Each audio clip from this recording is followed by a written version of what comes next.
ఒక వస్తువు యొక్క సుఖానుభూతిని మీరు ఎప్పుడు పొందగలరు అంటే ఆ వస్తువు మీ చేత అనుభవింపబడినప్పుడు.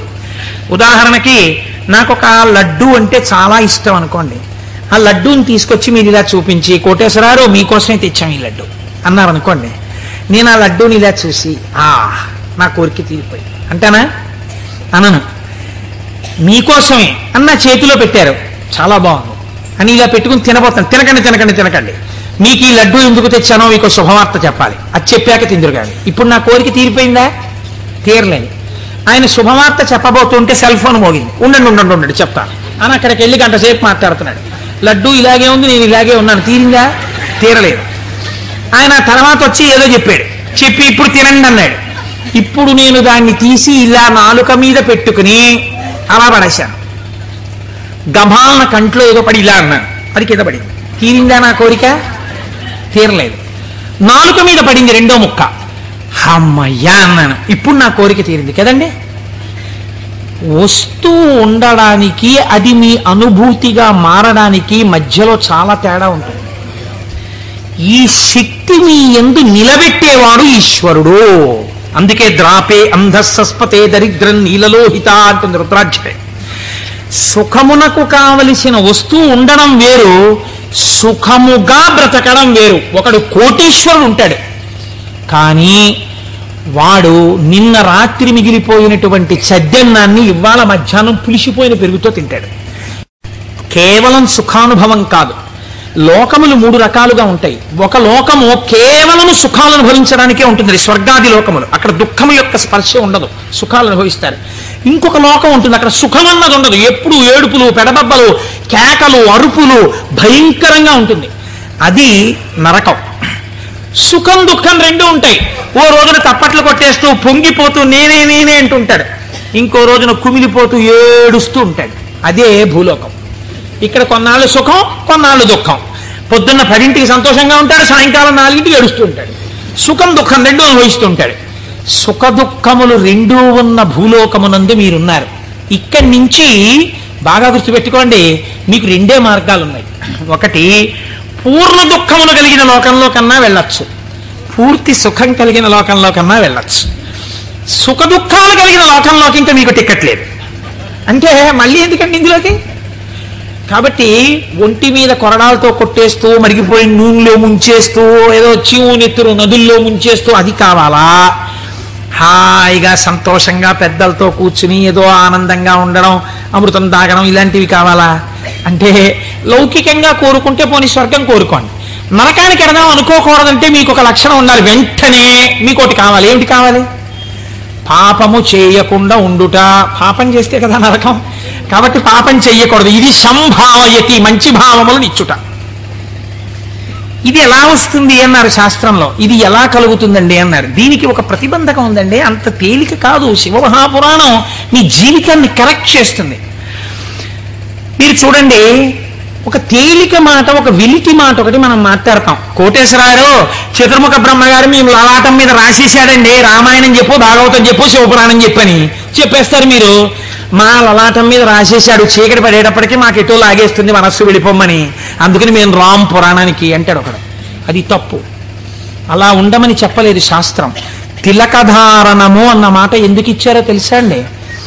మీ యొక్క ఆలోచన సరళిని మార్చుకుని గత జన్మలుగా తరువుకొస్తున్న వాసనలని జయించడానికి, మీకు పార్వతీ పరమేశ్వరుల అనుగ్రహం కలగడానికే మీరు విభూతి తీసుకుని లలాటమునందు పెట్టుకుని, బొట్టు తీసుకుని ఆజ్ఞాచక్రం మీద పెట్టుకుంటారు. ఇప్పుడు పార్వతీ పరమేశ్వరులు మీ లలాటమునందు వసించి ఉన్నారు. దీనివల్ల ఏం జరుగుతుంది అంటే, లలాట లిఖితారేఖ పరిమాస్త్రం న శక్యతే. ఇది కదా సామాన్య సిద్ధాంతం. బ్రహ్మగారు రాసిన రాత మారదు. కానీ మీరు తిలకధారణం చేసి విభూతి పెట్టుకోగానే మీ ఆలోచన సరళి యందు మార్పు వస్తుంది. ఎందుకు వస్తుందో తెలుసా అండి? మీరు చూడండి, ఒక ఆయన దగ్గరికి మీరు వెళ్ళేటప్పటికీ ఇలా విభూతి పెట్టుకుని ఇంత బొట్టు పెట్టు కూర్చున్నాడు అనుకోండి, ఈయన అడిగితే కొంచెం సౌమ్యంగా చెప్తారేమో అనిపించేస్తుంది మీకు గబుక్కుని. వెంటనే ఏమీ లేకుండా కొరకొర చూస్తున్నాడు అనుకోండి, బాబా ఆయన దగ్గరికి ఎందుకు లేండి అనిపిస్తుంది. అసలు మీరు భస్మ బొట్టు కనపడేటప్పటికి సాత్విక ప్రవృత్తి ముఖంలో కనబడిపోతుంది. సరికదా ఆజ్ఞాచక్రం మీద బొట్టు అమ్మవారి యొక్క అనుగ్రహం. అమ్మవారి అనుగ్రహం ఆజ్ఞాచక్రం మీద ప్రసరణం మొదలవగానే మీ బుద్ధి యందు ఆలోచన మారిపోతుంది. మారిపోయి మనం ఈ పని చెయ్యొద్దు, మనం ఎందుకు ఈ పాపం చేయడం, మనం ఇంక ఇవాళ నుంచి ఇది చెయ్యొద్దు, మనం పురాణానికి వెళ్ళిపోదాం, మనం శివాలయానికి వెడదాం, మనం వెంకటేశ్వరుడు గుడికి వెడదాం, ఎన్నాళ్ళు ఈ తప్పుడు పని చేస్తాం, మనం చెయ్యొద్దు అని మీ యందు ఒక పూనిక రావడం ప్రారంభం అవుతుంది. అందుకని ముందు శరీరమును అలంకృతం చేసి లోపల మనస్సుని సంస్కరించడం దగ్గరికి వెళ్ళారు. మీరు మనస్సుని జయించలేకపోతే. పెద్దలు ఏదో ఉత్తిని హాస్యాస్పదంగా పెట్టలేదండి ఇవేవిని. కనుక తిలకధారణ చేసి భస్మ పెట్టుకోమని చెప్పారు. ఇప్పుడు మీరు అలా చెయ్యడం ప్రారంభిస్తే ఏమవుతుంది? అలా చెయ్యడం ప్రారంభిస్తే మీకు దుఃఖమును స్వీకరించి దుఃఖము నుండి బయటపడతారు. ఇది చిత్రంగా ఉంటుంది. ఇప్పుడు మీకు ఎందుకు ఈ ఆలోచనలు, పాపభూయిష్టమైన ఆలోచనల వైపు ఎందుకు తిరుగుతోంది మనస్సు అంటే దానికి రజోగుణ తమోగుణ ప్రవృత్తి ఉంది. 3 గుణాలు ఉన్నాయి లోకంలో, సత్వము రజస్సు తమస్సు. ఇది ఎప్పుడూ కూడా ఆయన అలాగే చెప్తాడు కానీ హాయిగా పనిచేసేట్టు ఎంత సుఖంగా ఉంటుంది, ఒంట్లో ఓపిక ఉన్నప్పుడు చేయాలి, ఆయనకి ఏముంది అలాగే చెప్తాడు. అలా చేస్తూ కూర్చుంటానేంటి, సుఖంగా అనుభవించు అంటుంది. ఎందుకు ఆ పురాణం, దిక్కుమాల పురాణం, హాయిగా టీవీ చూడు, మంచి ఎపిసోడ్ వస్తుంది ఇవాళ అంటుంది. ఈ బోధని జయించగలగడానికి ఈ త్రిగుణములు బాధాకరములు. మీరు ఉన్నతిని పొందకుండా బాధిస్తున్నాయి. ఉన్నతిని పొందకుండా బాధించేటటువంటి త్రిగుణముల యొక్క బాధ నుంచి మీరు బయటపడడానికే మీరు సంసారం అనే కొత్త బాధనించుకున్నారు. సంసారం బాధ అండి. సంసారం సాగరం దుఃఖం. సంసారం అంత తేలికని శాస్త్రం చెప్పలేదు. అందులో తరించడానికి చాలా కష్టం, దాని మార్గం తెలియాలి. మరి బాధపోవడానికి బాధలోకి ఎందుకండి, మళ్ళీ బాధపోవడానికి సుఖంలోకి వెళ్ళాలి. బాధపోవడానికి బాధలోకి వెళ్ళమంటున్నారేంటి మీరు అంటే, నేను మళ్ళీ ఒక ఉపమానం చెప్తాను మీకు కడుపు నొప్పిగా ఉంది, అజీర్తి చేసింది. అజీర్తి చేసి కడుపు నొప్పిగా ఉండడం బాధ. ఈ బాధ పోవడానికి మీరు ఇంకో బాధ స్వీకరించారు. ఏంటది? ఆమదం తాగడం. ఆమదం తాగడం సంతోషంగా ఉంటుంది ఏంటి ఎవరికన్నా? ఆమదం తాగడం బాధే. కానీ మరి బాధతో కూడినటువంటి ఆమదము త్రాగుట అన్నది ఎందుకు చేశారు? కడుపు నొప్పి అజీర్తి అన్న బాధ నుంచి విముక్తమగుట కొరకు.